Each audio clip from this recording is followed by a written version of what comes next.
ನಮಸ್ತೆ, ನಾನು ನವ್ಯ, ಯೋಗ ಟೀಚರ್ ಮತ್ತು ಹಿಪ್ನೋಥೆರಪಿಸ್ಟ್. ಸ್ವಾರ್ಥಿಗಳನ್ನು ನಿಭಾಯಿಸುವ ಸಲುವಾಗಿ ಸೂಕ್ತ ಮನಸ್ಸಿನ ಧ್ಯಾನ. ಸಾಮಾನ್ಯವಾಗಿ ಈ ಸ್ವಾರ್ಥ ಅನ್ನೋ ಪದದ ಬಗೆಗೆ ತಪ್ಪು ಕಲ್ಪನೆಯೇ ಇರುತ್ತೆ. ನಮಗೋಸ್ಕರ ನಾವು ಜೀವನ ಮಾಡ್ತಾ ಇದ್ರೆ ಅದು ಯಾವ ರೀತಿಯಿಂದನೂ ಸ್ವಾರ್ಥ ಅಲ್ಲ. ಆದರೆ ಇತರರನ್ನು ಉಪಯೋಗಿಸ್ಕೊಳ್ತಾ ಇದ್ರೆ ಅದಕ್ಕೆ ಸ್ವಾರ್ಥ ಅಂತ ಹೇಳಿ ಕರಿತೀವಿ. ಮತ್ತೆ ನಮಗೆ ಯಾರಿಲ್ಲಿ ಸ್ವಾರ್ಥಿಗಳು ಅನ್ನೋದನ್ನು ಅರ್ಥ ಮಾಡ್ಕೊಳ್ಳೋದು, ಜೊತೆಗೆ ಎಕ್ಸ್ಪೀರಿಯನ್ಸ್ ಆಗಿರೋದ್ರಿಂದಾಗಿ ಬದಲಾವಣೆ ಮಾಡ್ಕೊಳ್ಬೇಕು ಅಂತ ಪ್ರಯತ್ನ ಮಾಡ್ತಾ ಇದ್ರೂ ಕೂಡ ಆ ಬದಲಾವಣೆ ಕೂಡ ಸಾಧ್ಯ ಆಗ್ತಾ ಇರಲ್ಲ. ಧ್ಯಾನ ಮಾಡುವಂತಹ ಸಮಯಗಳು ರಾತ್ರಿ ಮಲಗುವ ಮುನ್ನ, ಬೆಳಿಗ್ಗೆ ಎದ್ದ ನಂತರ, ಹಗಲಿನಲ್ಲಿ ನೀವು ಈ ಧ್ಯಾನವನ್ನು ಊಟದ 2 ಗಂಟೆಯ ನಂತರ ಯಾವಾಗಲಾದ್ರೂ ಅಭ್ಯಾಸ ಮಾಡಬಹುದು. ಆದರೆ ಯೋಗದ ಪ್ರಕಾರ ಬೆಳಗಿನ ಜಾವ 3 ಗಂಟೆಯಿಂದ 5 ಗಂಟೆಯ ಒಳಗಡೆ ನೀವು ಈ ಧ್ಯಾನವನ್ನು ಅಭ್ಯಾಸ ಮಾಡಬೇಕು. ಈ ಸಮಯದಲ್ಲಿ ಅಭ್ಯಾಸ ಮಾಡೋದ್ರಿಂದಾಗಿ ಪೂರ್ತಿಯಾಗಿ ನಿಮ್ಮ ಶರೀರ ಮತ್ತು ಮನಸ್ಸು ನಿಮಗೆ ಎಲ್ಲ ರೀತಿಯಿಂದನೂ ಸಪೋರ್ಟ್ ಮಾಡುತ್ತೆ. ಮತ್ತು ನಿಮಗೇನು ರಿಸಲ್ಟ್ ಸಿಗುತ್ತೆ ಶೀಘ್ರವಾಗಿರುತ್ತೆ ಹಾಗೂ ಪರಿಣಾಮಕಾರಿಯಾಗಿರುತ್ತೆ. ಈ ಸಮಯದಲ್ಲಿ ಅಭ್ಯಾಸ ಮಾಡೋದರ ವಿಶೇಷತೆ, ನೀವು ನಿಮಗೆ ಅನುಕೂಲವಾಗೋ ರೀತಿ ಯಾವ ಸಮಯ ಬೇಕಾದ್ರೂ ಆಯ್ಕೆ ಮಾಡಬಹುದು. ಜೊತೆಯಲ್ಲಿ ನೀವು ಯಾವಾಗಲಾದರೂ ಕೂಡ ದುಃಖಕ್ಕೆ ಒಳಗಾಗಿದ್ದೀರಾ, ಬಹಳ ಆಲೋಚನೆಗಳು ಬರ್ತಾ ಇದೆ ಈ ಥರದ ಸಂದರ್ಭಗಳ, ವ್ಯಕ್ತಿಗಳ ಬಗೆಗೆ ಅಂತ ಹೇಳಿದ್ರೆ ಆ ಟೈಮಲ್ಲೂ ಕೂಡ ಊಟದ ಗ್ಯಾಪ್ನೂ ಕೂಡ ನೀವು ಕನ್ಸಿಡರ್ ಮಾಡಬೇಕಾಗಿಲ್ಲ. ಕುಳಿತು ಚಿಂತಿಸುವ ಬದಲು ಈ ಧ್ಯಾನವನ್ನು ಅಭ್ಯಾಸ ಮಾಡಬಹುದು. ಜಾಸ್ತಿ ಅಭ್ಯಾಸನ ಮಾಡಿದರೆ ಏನಾದರೂ ತೊಂದರೆ ಇದೆಯಾ? ಖಂಡಿತ ಇಲ್ಲ. ನಿಮ್ಮ ಸುಪ್ತ ಮನಸ್ಸಿಗೆ ಪದೇ ಪದೇ ಪಾಸಿಟಿವ್ ಸೂಚನೆಗಳು ದೊರೆತಾಗ ಬದಲಾವಣೆ ಬೇಗ ಆಗುತ್ತೆ ಅಷ್ಟೇನೆ. ಮತ್ತು ನೀವು ಮಲಗಿ ಈ ಅಭ್ಯಾಸವನ್ನು ಮಾಡೋರಿದ್ರೆ ನೆಲದ ಮೇಲೆ ಮ್ಯಾಟನ್ನು ಹಾಕ್ಕೊಳ್ಳಿ, ಶವಾಸನದಲ್ಲಿ ಅಭ್ಯಾಸವನ್ನು ಮಾಡಿ. ಕುಳಿತು ಅಭ್ಯಾಸವನ್ನು ಮಾಡುವವರಿದ್ದರೆ ಚೇರನ್ನು ತೆಗೆದುಕೊಳ್ಳಿ, ಗೋಡೆಯ ಪಕ್ಕದಲ್ಲಿ ಚೇರನ್ನು ಇಟ್ಟು ಕುಳಿತುಕೊಳ್ಳಿ. ಎದುರುಗಡೆ ಮತ್ತೊಂದು ಚೇರನ್ನು ಇಟ್ಟು ಕಾಲುಗಳನ್ನು ನೀಳವಾಗಿ ಚಾಚಿ ಮತ್ತಷ್ಟು ಶರೀರವನ್ನು ಆರಾಮದಾಯಕ ಸ್ಥಿತಿಯಲ್ಲಿ ಇಟ್ಕೊಳ್ಳಿ. ನಿಮ್ಮ ಶರೀರ ಯಾವಾಗ ಆರಾಮದಾಯಕ ಸ್ಥಿತಿಯನ್ನು ತಲುಪುತ್ತೆ ಆ ಸಮಯದಲ್ಲಿ ಮನಸ್ಸು ಆಲೋಚನೆಗಳಿಂದ ಹೊರಗಡೆ ಬಂದು ಸುಪ್ತ ಮನಸ್ಸಿನ ಸ್ಥಿತಿಯನ್ನು ತಲುಪಲು ಸುಲಭವಾಗುತ್ತೆ. ಈಗ ಆರಾಮವಾಗಿ ಕುಳಿತುಕೊಳ್ಳಿ ಅಥವಾ ಮಲಗಿ, ನಿಧಾನವಾಗಿ ಕಣ್ಣುಗಳನ್ನು ಮುಚ್ಚಿ ನಿಮ್ಮ ಗಮನ ನನ್ನ ಸೂಚನೆಗಳ ಮೇಲೆ ಬರಲಿ. ದೀರ್ಘವಾಗಿ ಶ್ವಾಸವನ್ನು ತೆಗೆದುಕೊಳ್ಳಿ, ಸಂಪೂರ್ಣವಾಗಿ ಶ್ವಾಸವನ್ನು ಹೊರಹಾಕಿ. ದೀರ್ಘವಾಗಿ ಶ್ವಾಸವನ್ನು ತೆಗೆದುಕೊಳ್ಳಿ, ಸಂಪೂರ್ಣವಾಗಿ ಶ್ವಾಸವನ್ನು ಹೊರಹಾಕಿ. ದೀರ್ಘವಾಗಿ ಶ್ವಾಸವನ್ನು ತೆಗೆದುಕೊಳ್ಳಿ, ಸಂಪೂರ್ಣವಾಗಿ ಶ್ವಾಸವನ್ನು ಹೊರಹಾಕಿ. ಈ ಉಸಿರಾಟದ ಅಭ್ಯಾಸದಿಂದಾಗಿ ನಿಮ್ಮ ಮನಸ್ಸು ಮತ್ತು ಶರೀರ ಅಭ್ಯಾಸಕ್ಕೆ ತಯಾರಿದೆ. ಹೊರಗಿನ ಎಲ್ಲ ಶಬ್ದಗಳು, ನಿಮ್ಮ ಮನಸ್ಸಿನ ಆಲೋಚನೆಗಳು ಮತ್ತಷ್ಟು ನೀವು ವಿಶ್ರಾಮದಾಯಕ ಸ್ಥಿತಿಯ ಜೊತೆಯಲ್ಲಿ ಸುಪ್ತ ಮನಸ್ಸಿನ ಸ್ಥಿತಿಯನ್ನು ಕೂಡ ತಲುಪಲು ಸಹಾಯ ಮಾಡ್ತಾ ಇದೆ. ನಿಮಗೆ ನನ್ನ ಸೂಚನೆಗಳಷ್ಟೇ ಮುಖ್ಯವಾಗಿರಬೇಕು. ನೀವು ಎಷ್ಟು ಗಮನವಿಟ್ಟು ಅಭ್ಯಾಸ ಮಾಡ್ತೀರೋ ನಿಮಗೆ ಸಿಗುವಂತಹ ಫಲಿತಾಂಶದ ಪ್ರಮಾಣವೂ ಕೂಡ ಅಷ್ಟೇ ಆಗಿರುತ್ತೆ. ಇಲ್ಲಿ ಒಂದು ವರ್ಗದ ಜನರಿದ್ದಾರೆ. ಹೇಗೆ ಗೊತ್ತಾ? ಅವರಿಗೆ ನಮ್ಮಿಂದ ಕೆಲಸ ಆಗಬೇಕು ಅನ್ನೋ ಸಮಯದಲ್ಲಿ ಒಳ್ಳೆ ರೀತಿ ವರ್ತಿಸ್ತಾರೆ. ಕೆಲಸ ಮುಗಿದ ನಂತರ ಅವರ ಬುದ್ಧಿಯನ್ನು ತೋರಿಸಿ ನೋವನ್ನುಂಟು ಮಾಡ್ತಾರೆ, ಬೇಜಾರು ಮಾಡ್ತಾರೆ. ಈ ರೀತಿಯ ವ್ಯಕ್ತಿಗಳ ಬಗ್ಗೆ ನೀವು ಅರ್ಥ ಮಾಡ್ಕೊಳ್ಬೇಕಾಗಿರುವಂತಹ ವಿಚಾರ, ಈ ಥರದವರಿಗೆ ತೆಗೆದುಕೊಂಡಷ್ಟೇ ಗೊತ್ತಿರೋದು, ಕೊಡೋದು ಗೊತ್ತಿಲ್ಲ. ನೀವು ಅವರಿಗೆ ಸಹಾಯ ಮಾಡಿದ್ರೂ ಕೂಡ ಮತ್ತೆ ನೀವು ಎಂತಹ ಪರಿಸ್ಥಿತಿಯಲ್ಲಿ ಇದ್ದರೂ ಕೂಡ. ಇನ್ನೊಂದು ವರ್ಗದ ಜನರು ಹೇಗೆ ಅಂತ ಹೇಳಿದ್ರೆ, ಅವರ ಎಲ್ಲ ಅಗತ್ಯತೆಗಳನ್ನು ಕೂಡ ನಮ್ಮಿಂದ ಪೂರೈಕೆ ಮಾಡ್ಕೊಳ್ತಾ ಇರ್ತಾರೆ. ಆದರೆ ನಮ್ಮ ಅವಶ್ಯಕತೆಗಳ ಸಂದರ್ಭ ಬಂದಾಗ ಅವರು ನೀನು ಇಂಥವನು ಇಂಥವಳು ಅನ್ನುವಂತಹ ಕಾರಣವನ್ನು ಕೊಟ್ಟು ಸಹಾಯ ಮಾಡೋದಿರಲಿ, ನೋವನ್ನು ಉಂಟು ಮಾಡ್ತಿರ್ತಾರೆ. ಜೊತೆಯಲ್ಲಿ ಅವಮಾನ ಮಾಡುವಷ್ಟರ ಮಟ್ಟಿಗೂ ಕೂಡ ನಡ್ಕೊಳ್ತಾ ಇರ್ತಾರೆ. ಇಲ್ಲಿ ಯಾವ ವ್ಯಕ್ತಿಯಾಗಿರಲಿ, ನಮ್ಮದು ತಪ್ಪು ಇರಲಿ ಅಥವಾ ನಮ್ಮಿಂದ ಅವರಿಗೆ ಬೇಜಾರಾಗಿರಲಿ, ಕೋಪ ಬಂದಿರಲಿ, ಆ ಕ್ಷಣಕ್ಕೆ ವ್ಯಕ್ತಪಡಿಸ್ಬೇಕು. ಮುಂದುವರೆದು ಏನಿಲ್ಲ ಅಂತ ಹೇಳಿದ್ರು ಕೂಡ ಮಾನವೀಯತೆಯಿಂದನಾದರೂ ನಡ್ಕೋಬೇಕು. ಆದರೆ ಅದೇ ಕಾರಣವನ್ನು ಇಟ್ಕೊಂಡು ಅವರು ನಮಗೆ ಪ್ರತಿ ಬಾರಿಯೂ ಕೂಡ ನೋವಾಗೋ ರೀತಿ ನಡ್ಕೊಳ್ತಾ ಇದ್ದಾರೆ ಅಂತ ಹೇಳಿದ್ರೆ, ಪ್ರಿಯರೇ, ನಿಜವಾಗ್ಲೂ ಇಲ್ಲಿ ನೀವು ಅರ್ಥ ಮಾಡ್ಕೊಳ್ಬೇಕಾಗಿರೋದು, ಇಲ್ಲಿ ತಪ್ಪು ಯಾವ ರೀತಿಯಿಂದಲೂ ನಮ್ಮದಲ್ಲ, ಆ ವ್ಯಕ್ತಿಯದ್ದು, ಅವರ ಸ್ವಭಾವದ್ದು. ನಮ್ಮ ಜೀವನ ಅವರ ಮೇಲೆ ನಿರ್ಧರಿತವಾಗಿರೋದ್ರಿಂದಾಗಿ ಅವರ ಸಹಾಯ ಇಲ್ಲದೇನೆ ಬದುಕು ನಡೆಸೋದು ಕಷ್ಟ ಅಂತ ನಾವು ಅಂದ್ಕೊಂಡಿರೋದ್ರಿಂದಾಗಿ ಇಲ್ಲಿ ಅವರನ್ನು ಸಹಿಸ್ಕೊಂಡು ಜೀವನ ಮಾಡ್ತಾ ಇರ್ತೀವಿ. ಈ ವ್ಯಕ್ತಿಗಳು ಬದಲಾಗ್ತಾರೆ, ಅದರ ಮೂಲಕ ನಾವು ಬದುಕಬಹುದು ಅಂತ ನೀವೇನಾದ್ರೂ ಅಂದ್ಕೊಂಡಿದ್ರೆ, ನಿಮ್ಮ ಪ್ರಯತ್ನದ ಮೂಲಕ ನೀವು ಇಲ್ಲಿ ಯಾವ ವ್ಯಕ್ತಿಗಳನ್ನು ಕೂಡ ಬದಲಾವಣೆ ಮಾಡೋದಕ್ಕೆ ಸಾಧ್ಯ ಇಲ್ಲ. ಅವರಿಗೆ ಸಂದರ್ಭಗಳೇ ಬುದ್ಧಿಯನ್ನು ಕಲಿಸ್ಬೇಕು. ಎಷ್ಟೋ ಜನ ನೊಂದ್ರೂ ಕೂಡ ಬದಲಾಗದೇ ಇರುವಂತಹ ವ್ಯಕ್ತಿಗಳಿರ್ತಾರೆ. ಆಗ ಏನು ಮಾಡ್ತೀರಾ?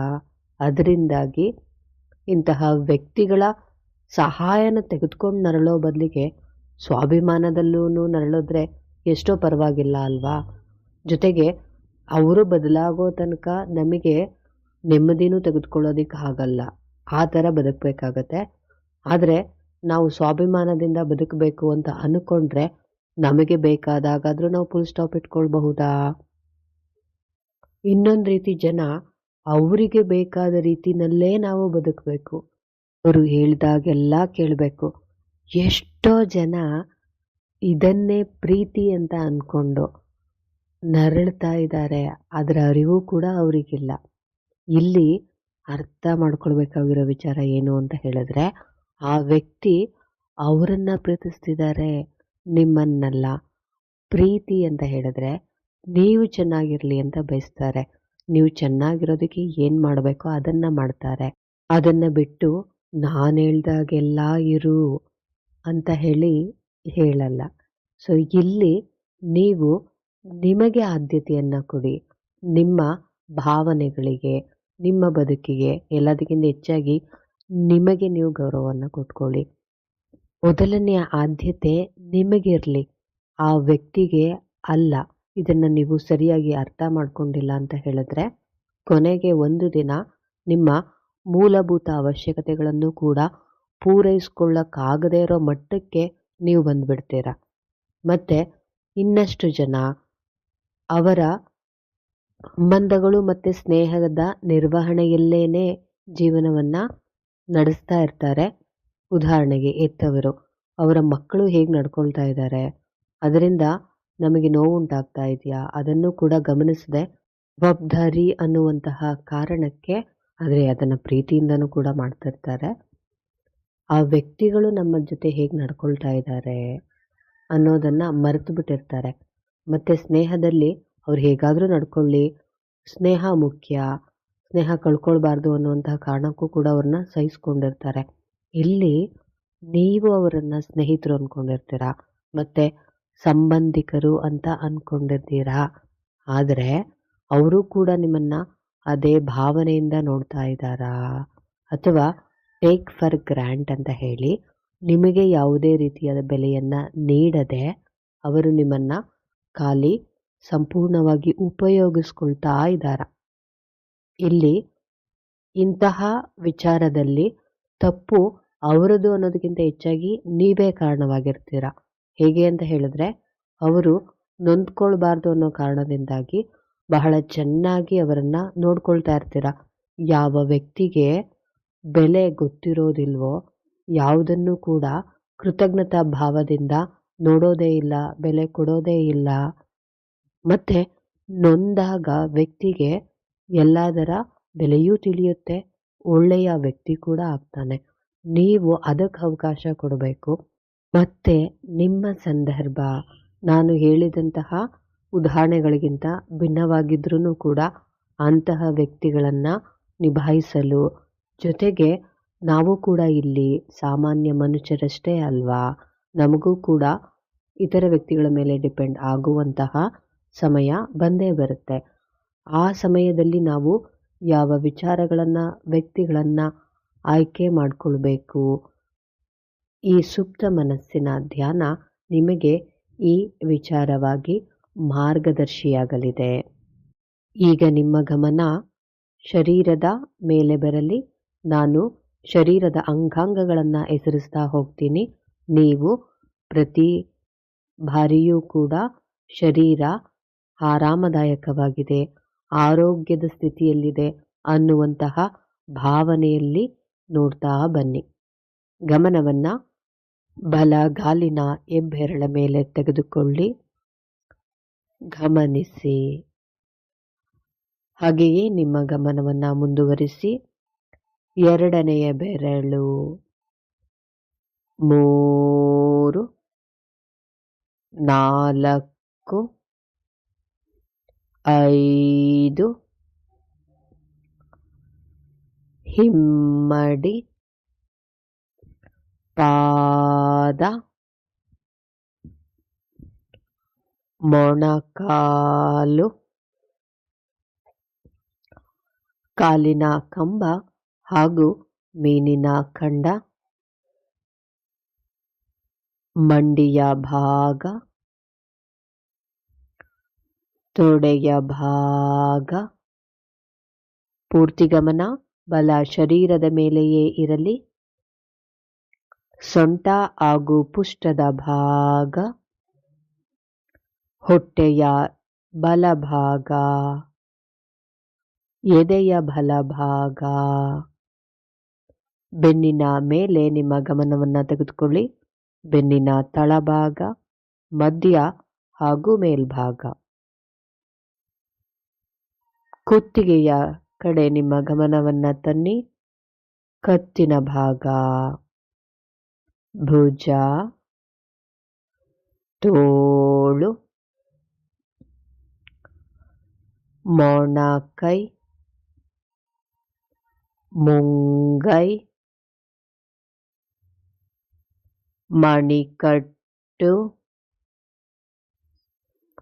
ಹಸ್ತ, ಹೆಬ್ಬೆರಳು, ತೋರು ಬೆರಳು, ಮಧ್ಯದ ಬೆರಳು, ಉಂಗುರದ ಬೆರಳು ಹಾಗೂ ಕಿರುಬೆರಳು. ಗಮನ ಈಗ ಗಲ್ಲದ ಮೇಲೆ ಬರಲಿ. ಬಾಯಿಯ ಭಾಗ, ಬಲ ಮೂಗಿನ ಹೊಳ್ಳೆ, ಕೆನ್ನೆ ಹಾಗೂ ಕಿವಿ, ಕಣ್ಣು, ಕಣ್ಣಿನ ಹುಬ್ಬು, ಹಣೆ, ತಲೆಯ ಮೇಲ್ಭಾಗ ಹಾಗೂ ಹಿಂಭಾಗ. ನೋಡಿ, ನೀವು ಗಮನಿಸೋದ್ರಿಂದಾನೇ ಶರೀರ ಆರಾಮದಾಯಕ ಸ್ಥಿತಿಗೆ ಬರುತ್ತೆ.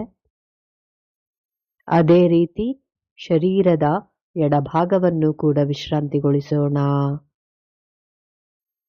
ಎಡಗಾಲಿನ ಹೆಬ್ಬೆರಳು, ಎರಡನೆಯ ಬೆರಳು, 3, 4, 5, ಪಾದ, ಹಿಮ್ಮಡಿ, ಮೊಣಕಾಲು, ಕಾಲಿನ ಕಂಬ ಹಾಗೂ ಮೀನಿನ ಖಂಡ,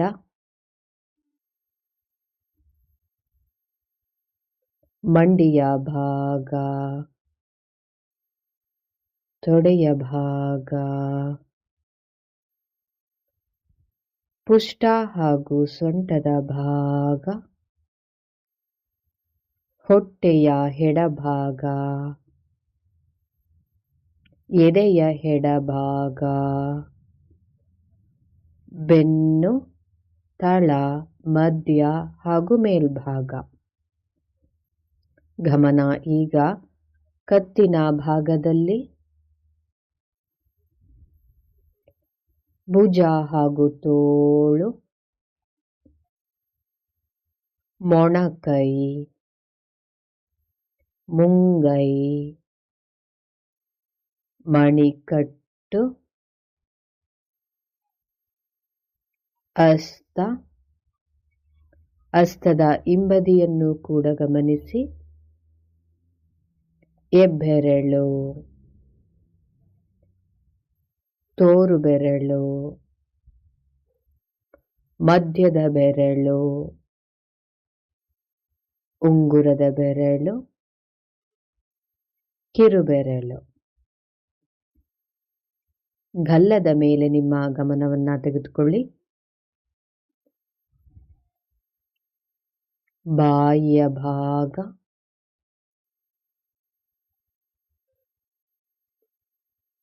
ಕೆನ್ನೆ, ಕಿವಿ, ಎಡ ಮೂಗಿನ ಹೊಳ್ಳೆ, ಕಣ್ಣು, ಕಣ್ಣಿನ ಹುಬ್ಬು, ಹಣೆ, ತಲೆಯ ಮೇಲ್ಭಾಗ ಹಾಗೂ ತಲೆಯ ಹಿಂಭಾಗ.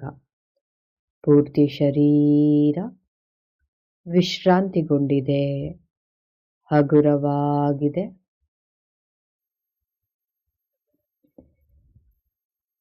ಆಲೋಚನೆಗಳಿಂದ ಹೊರಗಡೆ ಬನ್ನಿ. ಸಂಪೂರ್ಣವಾಗಿ ಅಭ್ಯಾಸದ ಮೇಲೆ ಗಮನವನ್ನಿಡಿ. ಈಗ ಮನಸ್ಸಿನ ವಿಶ್ರಾಂತಿಗಾಗಿ ಕಲ್ಪನೆಯ ಲೋಕಕ್ಕೆ ತೆರಳೋಣ. ನಾನು ಹೇಳುವಂತಹ ವಸ್ತುಗಳನ್ನು ಸ್ಪಷ್ಟವಾಗಿ ನಿಮ್ಮ ಕಣ್ಣ ಮುಂದೆ ಚಿತ್ರಿಸ್ಕೊಳ್ಬೇಕು. ಒಂದಕ್ಕೊಂದು ಯಾವುದೇ ರೀತಿಯ ಸಂಬಂಧವೇನಿಲ್ಲ.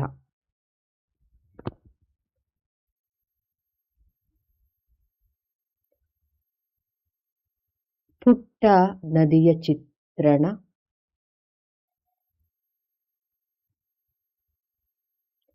ದೋಣಿ,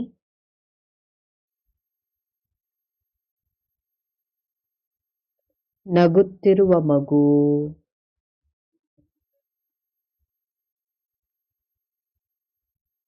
ಪುಟ್ಟ ನಾಯಿ ಮರಿ,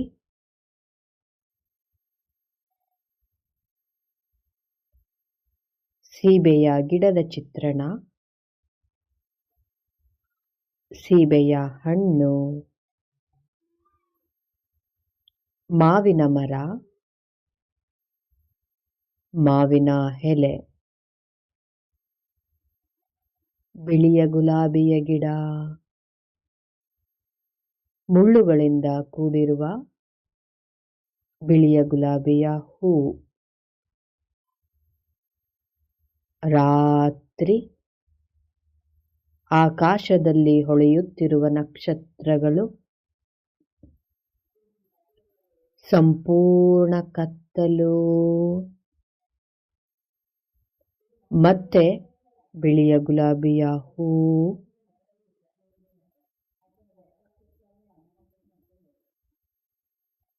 ಸಮುದ್ರ, ಅಬ್ಬರಿಸಿ ಭೋರ್ಗರೆಯುತ್ತಿರುವ ಅಲೆಗಳು,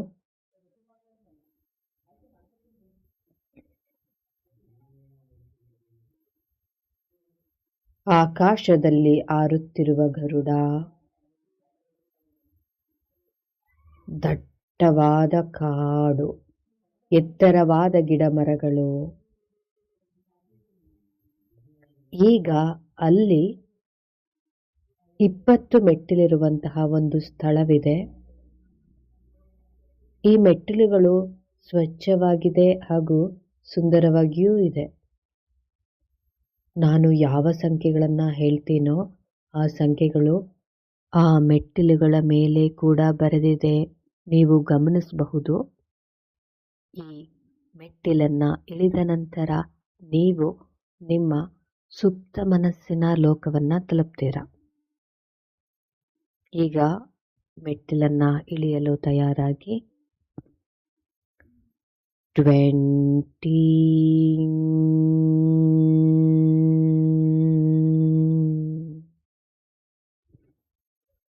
19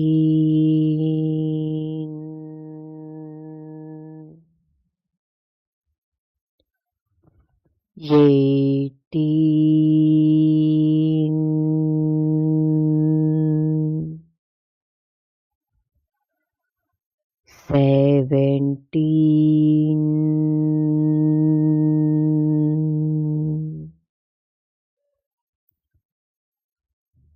16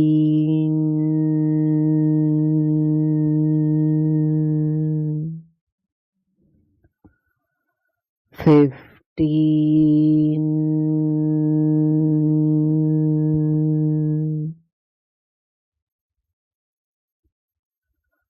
14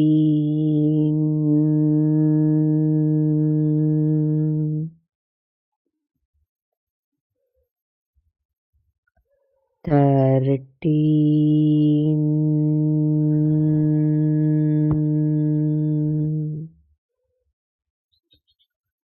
12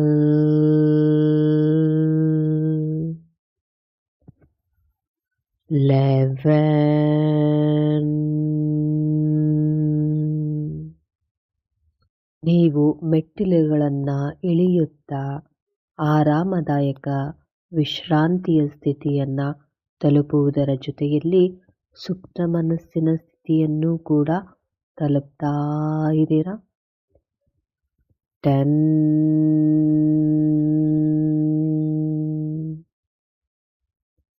9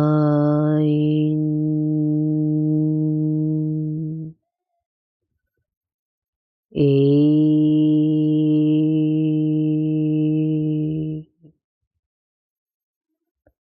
7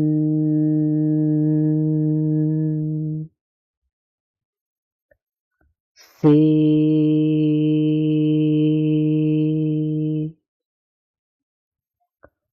5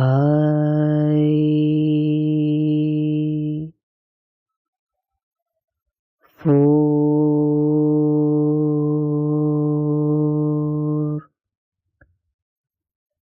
3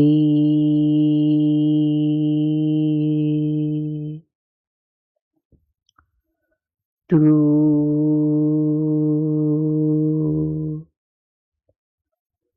1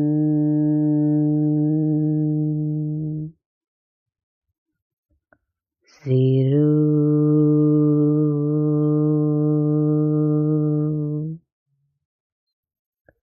ಈಗ ನೀವು ಮೆಟ್ಟಿಲನ್ನು ಇಳಿದ ನಂತರ ನೆಲದಲ್ಲಿ ಹುಲ್ಲು ಹಾಸಿರುವಂತಹ, ಸುತ್ತಲೂ ಗಿಡ ಮರಗಳಿರುವ, ಹರಿಯುವ ನೀರಿನ ಕಲರವ, ಹಕ್ಕಿಗಳ ಚಿಲಿಪಿಲಿ, ತಂಪಾದ ಗಾಳಿ, ಮಿಂಚುತ್ತಿರುವ ಸೂರ್ಯನ ಕಿರಣಗಳು, ಇಂತಹ ಸೊಗಸಾದ ಪ್ರಕೃತಿಯ ಮಡಿಲಲ್ಲಿದ್ದೀರ. ಹಾಗೂ ಈ ಕ್ಷಣ ನೀವು ಪ್ರಕೃತಿಯ ಮಡಿಲಲ್ಲಿ ಮಗುವಾಗಲು, ನಿದ್ರಿಸಲು ಬಯಸ್ತಾ ಇದ್ದೀರಾ. ಈಗ ಸ್ವಚ್ಛವಾಗಿರುವಂತಹ ಹುಲ್ಲು ಹಾಸಿನ ಮೇಲೆ ಹಾಗೆ ನಿಧಾನವಾಗಿ ಮಲಗಿ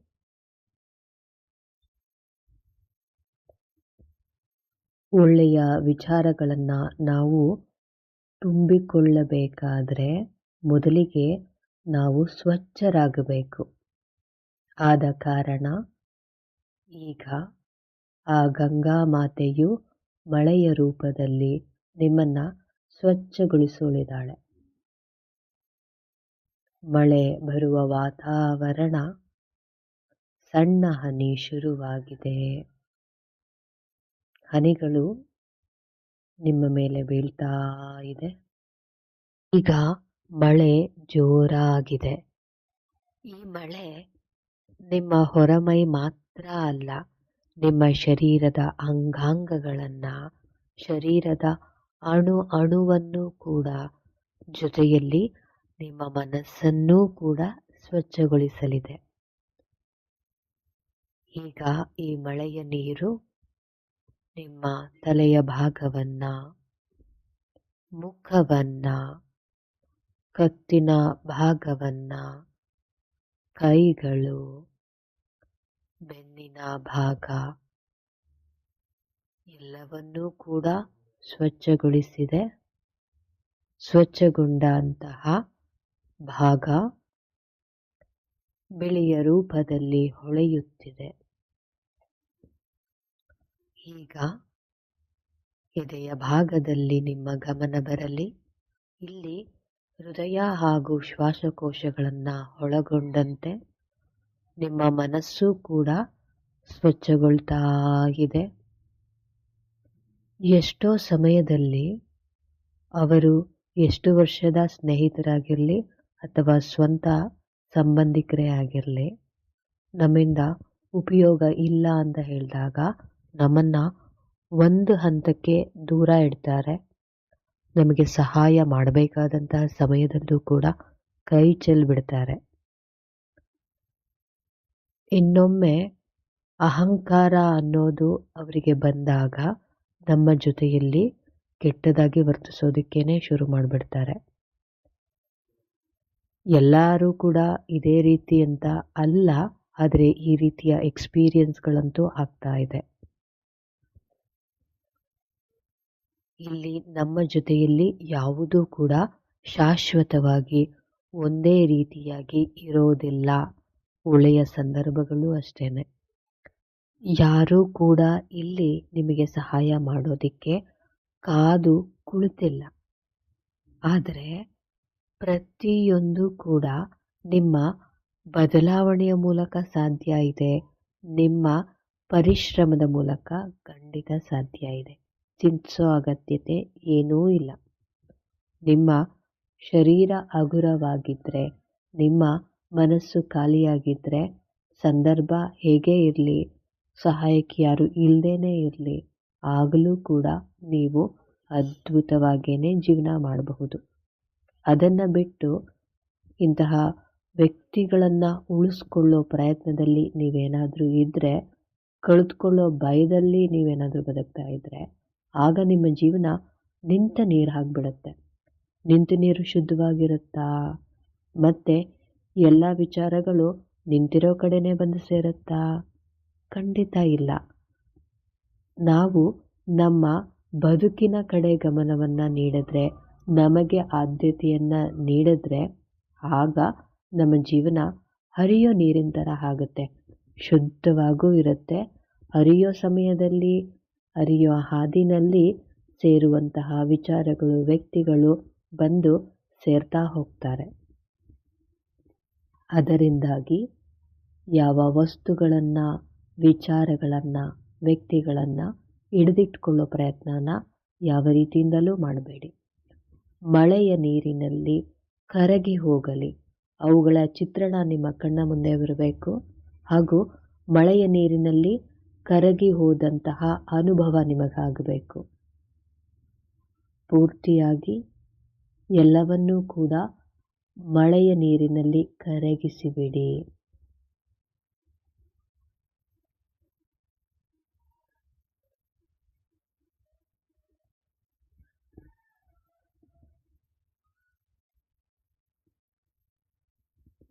ಈಗ ಅದೇ ಮಳೆಯ ನೀರು ನಿಮ್ಮ ಹೊಟ್ಟೆಯ ಭಾಗವನ್ನು, ಕಾಲಿನ ಭಾಗವನ್ನು ಕೂಡ ಸ್ವಚ್ಛಗೊಳಿಸಿದೆ.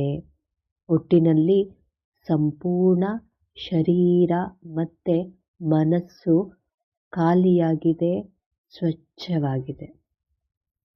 ಈಗ ಅಲ್ಲಿ ಸುಪ್ತ ಮನಸ್ಸಿನ ಸ್ಥಿತಿಯಲ್ಲಿ ನೀವು ನಿಧಾನವಾಗಿ ಕೂತ್ಕೊಳ್ಳಿ.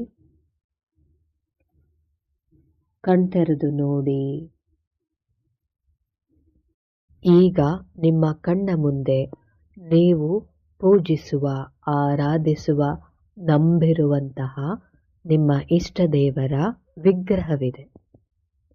ಆ ಭಗವಂತನನ್ನ ಕಂಡೊಡನೆ ನಿಮಗೆ ಆನಂದ, ನೆಮ್ಮದಿಯ ಭಾವ ತನಗೆ ತಾನೇನೆ ಸೃಷ್ಟಿಯಾಗ್ತಾ ಇದೆ.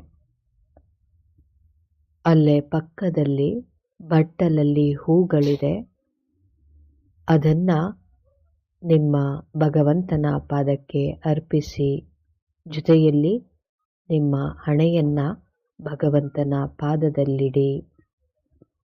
ಮಿತ್ರರೇ, ನಾವು ಒಳ್ಳೆಯವರಿರಲಿ ಅಥವಾ ಕೆಟ್ಟವರಿರಲಿ, ನಮಗೆ ಯಾವಾಗಲೂ ಕೂಡ ಸಹಾಯ ಮಾಡುವಂತಹ ಒಂದು ಶಕ್ತಿ ಅಂತ ಹೇಳಿದ್ರೆ ಅದು ದೇವರು ಮಾತ್ರನೇ.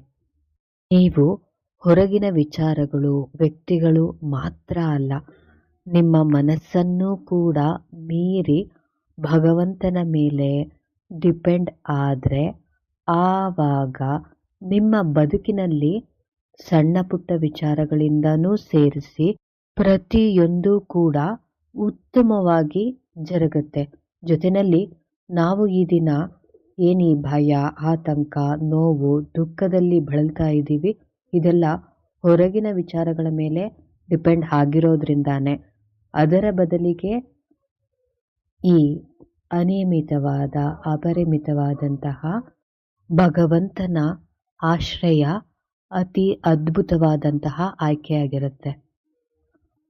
ಆ ಭಗವಂತನಲ್ಲಿ ಬೇಡ್ಕೊಳ್ಳಿ ಮನಃಪೂರ್ವಕವಾಗಿ, ದೇವ ನನ್ನ ಜೊತೆಯಲ್ಲಿ ಅನುಕ್ಷಣವೂ ಕೂಡ ಇದ್ದು ನನಗೆ ಪ್ರೀತಿಯನ್ನ, ಆಶೀರ್ವಾದವನ್ನ, ಮಾರ್ಗದರ್ಶನವನ್ನ ನೀಡು. ಈಗ ಆ ಭಗವಂತನ ಆಶೀರ್ವಾದವು ಬೆಳಕಿನ ರೂಪದಲ್ಲಿ ನಿಮ್ಮನ್ನ ಸೇರ್ಕೊಂಡಿದೆ. ದೇವರು ನಿಮಗೆ ಯಾವಾಗಲೂ ಕೂಡ ಸಹಾಯ ಮಾಡ್ತಾನೆ, ಆದರೆ ನೀವು ಆತನ ಬಳಿ ಹೋಗಬೇಕು ಅಷ್ಟೆ.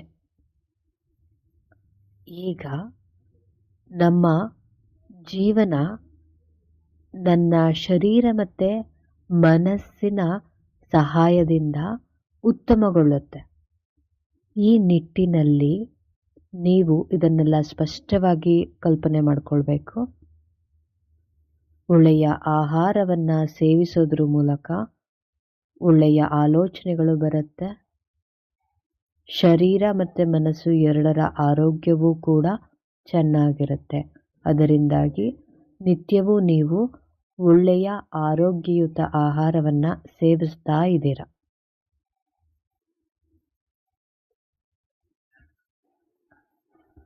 ನಮ್ಮ ದಿನನಿತ್ಯದ ಕೆಲಸಗಳನ್ನು ವ್ಯವಸ್ಥಿತವಾಗಿ, ಆರಾಮವಾಗಿ, ನಿಧಾನವಾಗಿ ನಿರ್ವಹಿಸೋದು ಬಹಳ ಅಗತ್ಯತೆ ಇದೆ.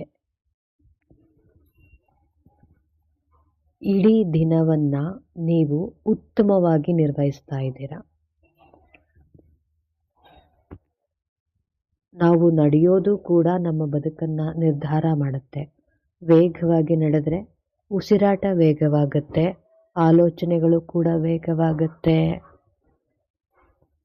ಇದರಿಂದಾಗಿ ಪ್ರತಿಯೊಂದು ಕೆಲಸಗಳನ್ನು ಸಾಕಷ್ಟು ಆರಾಮವಾಗಿ, ವ್ಯವಧಾನವಾಗಿ, ವ್ಯವಸ್ಥಿತವಾಗಿ ಹಾಗೂ ಸಂತೋಷವಾಗಿಯೂ ಕೂಡ ನಿರ್ವಹಣೆ ಮಾಡ್ತಾ ಇದ್ದೀರ.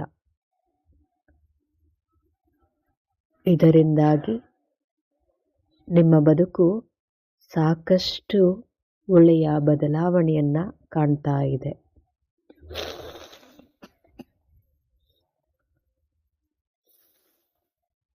ನಿಮ್ಮ ಜವಾಬ್ದಾರಿಗಳನ್ನು ನಿರ್ವಹಿಸುವ ಜೊತೆಯಲ್ಲಿ ನೀವು ನಿಮ್ಮ ಮನಸ್ಸಿಗೆ ಮುದ ನೀಡುವಂತಹ ಕೆಲಸಗಳನ್ನು, ಹವ್ಯಾಸಗಳನ್ನು ಆಯ್ಕೆ ಮಾಡಿಕೊಂಡು ಪ್ರತಿನಿತ್ಯವೂ ಕೂಡ ನೀವು ಆ ಹವ್ಯಾಸಗಳಲ್ಲಿ ನಿಮ್ಮನ್ನು ತೊಡಗಿಸ್ಕೊಳ್ತಾ ಇದ್ದೀರ. ಇದರ ಮೂಲಕ ನಿಮ್ಮ ಮನಸ್ಸು ಮಿತ್ರನ ರೀತಿಯಂತೆ ನಿಮಗೆ ಒಳ್ಳೆಯ ಆಲೋಚನೆಗಳನ್ನು ಸೃಷ್ಟಿ ಮಾಡ್ತಾ ಇದೆ. ನಿಮ್ಮ ಜೊತೆಯಲ್ಲಿ ನೀವು ಈ ಪಾಸಿಟಿವ್ ವ್ಯಕ್ತಿಗಳನ್ನು ಇರಿಸ್ಕೊಳ್ಳೋದು ಬಹಳ ಮುಖ್ಯ. ಅದು ನಿಮಗೆ ಎಲ್ಲ ರೀತಿಯಿಂದಲೂ ಕೂಡ ಆರೋಗ್ಯಕರ. ನಿಮಗೆ ಎಕ್ಸ್ಪೀರಿಯನ್ಸ್ ಆಗಿರೋದ್ರಿಂದಾಗಿ ಮತ್ತು ಜ್ಞಾನವೂ ಇದೆ. ಅದರ ಮೂಲಕ ಈಗ ನಾನು ಹೇಳುವಂತಹ ಗುಣಗಳನ್ನು ಹೊಂದಿರುವ ವ್ಯಕ್ತಿಗಳನ್ನು ಆಯ್ಕೆ ಮಾಡ್ಕೊಳ್ತಾ ಹೋಗಿ. ಕೆಲವರು ನಮ್ಮ ಚರ್ಮ ಸುಲ್ಕೊಟ್ರೂ ಬದಲಾಗದೇ ಇರೋರು ಇರ್ತಾರೆ. ಇನ್ನು ಕೆಲವರು ಪಾಪ ನಾವು ನಮ್ಮಲ್ಲಿ ಸಣ್ಣ ಬದಲಾವಣೆ ಮಾಡಿಕೊಂಡ್ರೆ ಸಾಕು, ಅವರು ನಮಗೋಸ್ಕರ ಬದಲಾಗ್ತಾರೆ. ಅಂತಹ ವ್ಯಕ್ತಿಗಳನ್ನು ಆಯ್ಕೆ ಮಾಡಿಕೊಳ್ಳಿ. ಅವರ ವಿಚಾರದಲ್ಲಿ ನೀವು ಬದಲಾಯಿಸ್ಕೊಳ್ಳೋದಕ್ಕೆ ಸಾಧ್ಯ ಆಗುವಂತಹ ಬದಲಾವಣೆಯನ್ನು ಮಾಡಿಕೊಳ್ಳಿ. ಅದರ ಮೂಲಕ ಆ ವ್ಯಕ್ತಿಯ ಜೊತೆಯಲ್ಲಿ ಒಳ್ಳೆಯ ಸಂಬಂಧವನ್ನು ಮುಂದುವರಿಸಿ. ಮತ್ತು ಎಲ್ಲ ಸಮಯದಲ್ಲೂ ನಮಗೆ ಬೇಕಾದ ರೀತಿ ಇರಬೇಕು ಅಂತ ಏನೂ ಇಲ್ಲ. ಆದರೆ ನಮ್ಮ ಸಮಯ ಸಂದರ್ಭದಲ್ಲಿ ನಮಗೆ ಸಹಾಯ ಮಾಡೋರು ಜೊತೆಯಲ್ಲಿ ಎಲ್ಲ ಟೈಮಲ್ಲೂ ಕನಿಷ್ಠ ಮನುಷ್ಯರಾಗಂತೂ ನಡ್ಕೋತಾರ, ಅಂತಹ ವ್ಯಕ್ತಿಗಳನ್ನು ಆಯ್ಕೆ ಮಾಡ್ಕೊಳ್ಳಿ. ಜೊತೆಗೆ ನಾವು ಎಂಥವರಾರು ಆಗಿರಲಿ, ಯಾವಾಗಲೂ ನಮ್ಮ ಸಂತೋಷ ಬಯಸೋದು, ನಮಗೆ ಒಳ್ಳೆಯದಾಗಲಿ ಅಂತ ಬಯಸುವಂತಹ ವ್ಯಕ್ತಿಗಳಿದ್ದಾರೆ. ಉದಾಹರಣೆಗೆ ಹೇಳೋದಾದರೆ ತಂದೆ ತಾಯಿ, ಅವರ ಜೊತೆಗೆ ಉಳಿದವರು ಯಾರಾದರೂ ಕೂಡ ನಿಮ್ಮ ಜೊತೆ ಆಗಿದ್ದರೆ ಅಂತಹ ವ್ಯಕ್ತಿಗಳನ್ನೂ ಕೂಡ ಆಯ್ಕೆ ಮಾಡ್ಕೊಳ್ಳಿ. ಎಲ್ಲದಕ್ಕಿಂತನೂ ಹೆಚ್ಚಾಗಿ ಮಿತ್ರರೇ, ನೀವು ಇವರು ನಮ್ಮವರು ತಮ್ಮವರು ಅನ್ನುವಂತಹ ಹುಚ್ಚಾಟವನ್ನು ಬಿಟ್ಟು ಬಂದಿದ್ದೀರಾ, ಇರ್ತೀರಾ, ಹೋಗ್ತೀರಾ. ನಿಮಗೆ ಒಳ್ಳೆಯದು ಯಾವುದೋ ಅದನ್ನು ಆಯ್ಕೆ ಮಾಡ್ಕೊಳ್ಳಿ. ಸಮಾಜದಲ್ಲಿ ಪ್ರತಿಯೊಬ್ಬರ ಜೊತೆಲೂ ಕೂಡ ಒಳ್ಳೆಯ ರೀತಿ ನಡ್ಕೊಳ್ಳಿ. ನಿಮ್ಮ ಜೊತೆ ಯಾರು ಒಳ್ಳೆಯ ರೀತಿ ನಡ್ಕೊಳ್ತಾರೋ ಅವರುಗಳ ಜೊತೆಯಲ್ಲಿ ನಿಮ್ಮ ಕಲ್ಪನೆಗಳಿಂದ ಹೊರಗಡೆ ಬಂದು ಒಳ್ಳೆಯ ರೀತಿಯಲ್ಲಿ ನಡ್ಕೊಳ್ಳಿ.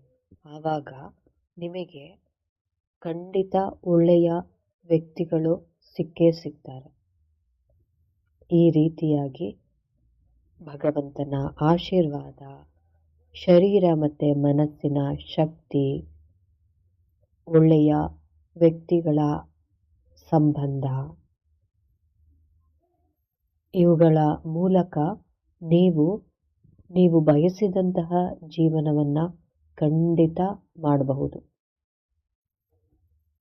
ಪ್ರತಿಯೊಂದು ಸಂದರ್ಭದಲ್ಲೂ ಪ್ರತಿಯೊಬ್ಬ ವ್ಯಕ್ತಿಗಳ ಜೊತೆಯಲ್ಲೂ ಕೂಡ ನೀವು ತಾಳ್ಮೆಯಿಂದ, ಜಾಣ್ಮೆಯಿಂದ, ಧೈರ್ಯವಾಗಿ, ಎಲ್ಲದಕ್ಕೂ ಹೆಚ್ಚಾಗಿ ಮಾನವೀಯತೆಯಿಂದ ವರ್ತಿಸ್ತಾ ಇದ್ದೀರಾ. ನಿಮಗೆ ಬೇಕಾದಂತಹ ಅದ್ಭುತ ಜೀವನವನ್ನು ಕೂಡ ಮಾಡ್ತಾ ಇದ್ದೀರಾ. ಇದರ ಸ್ಪಷ್ಟವಾದ ಕಲ್ಪನೆಯನ್ನು ನಿಮ್ಮ ಸಂಪೂರ್ಣ ಇನ್ವಾಲ್ವ್ಮೆಂಟ್ ಮೂಲಕ ನಿಮ್ಮ ನಿಜ ಜೀವನದಲ್ಲಿ ಸೃಷ್ಟಿ ಮಾಡಿಕೊಳ್ಳುವಿರಂತೆ. ನಾನೀಗ ಯಾವುದೇ ಸೂಚನೆಯನ್ನು ನೀಡೋದಿಲ್ಲ, ಖಾಲಿ ನಿಮ್ಮ ಕಲ್ಪನೆಯನ್ನು ಕೆಲವು ಕ್ಷಣ ಮುಂದುವರಿಸಿ.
ಈಗ ನಿಮ್ಮ ಗಮನ ನನ್ನ ಸೂಚನೆಗಳ ಮೇಲೆ ಬರಲಿ ಹಾಗೂ ಜಾಗೃತ ಅವಸ್ಥೆಯ ಸ್ಥಿತಿ, ಜಾಗೃತ ಅವಸ್ಥೆ, ಜಾಗೃತ ಅವಸ್ಥೆ.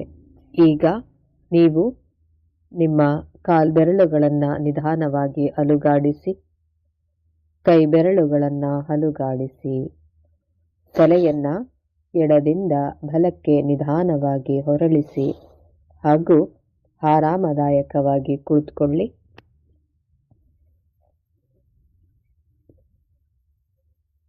ಎರಡು ಕೈಗಳನ್ನು ಬಿಸಿಯಾಗುವ ರೀತಿಯಲ್ಲಿ ಉಜ್ಜಿ ಆ ಶಾಖವನ್ನು ಕಣ್ಣುಗಳಿಗೆ ಹಾಗೂ ಮುಖದ ಭಾಗಕ್ಕೆ ನೀಡಿ, ಜೊತೆಯಲ್ಲಿ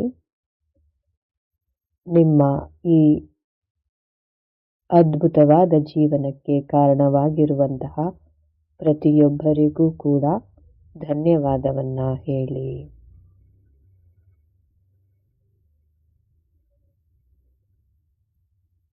ಈಗ ಕಣ್ಮಿಟುಕಿಸುತ್ತಾ ಕಣ್ತೆರೆದು ಕೈಯ ಹಸ್ತಗಳನ್ನು ನಗು ಮುಖದೊಂದಿಗೆ ನೋಡಿ. ನಿಮಗೆ ಎಲ್ಲ ರೀತಿಯಿಂದಲೂ ಕೂಡ ಒಳ್ಳೆಯದಾಗಲಿ. ಧನ್ಯವಾದ.